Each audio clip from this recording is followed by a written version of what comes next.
Алматыда 4 наурыз сағат 11:20-да жер сілкініп, жұрт сыртқа шығып кетті. Қалалық төтенше жағдайлар департаменті Алматыда жер сілкінісі бойынша 5 балл болып сезілгенін хабарлады.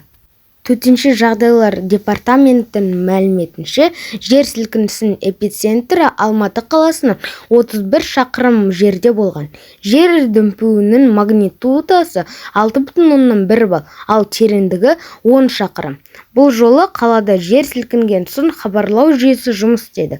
Жүйе үйдегі жарық, газ және суды өшіріп, қажет құжаттар мен киім, азық-түлік алуды, далаға шығуға шақырып, қауіпсіз орынға тұру керек екенін хабарлады. Алматы қаласы төтенше жағдайлар департаменті басшысы Нұрлан Атығаев тербелістен соң ғимараттан шығып, мекен-жайына жақын қабылдау пунктіне баруға, тек ресми ақпаратқа сенуге шақырады.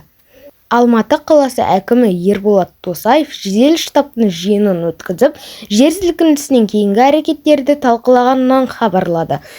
Қалалық әкімдік полиция департаментінің қалыпты режимде жұмыс жалғастырып жатқанын, барлық аурухана мен жедел жәрдем күшейтілгенін, жұмыс режиміне көшкенін мәлімдеді. Әкімдіктің хабарлауынша, қаладағы барлық мектеп пен балабақша қабылдау пункттері ашық. Алматы әуежайы да штатты режимде жұмыс істеп жатыр. Аэропортта ұшу жолағы мен перрондардағы зақымданбағанын айтылады.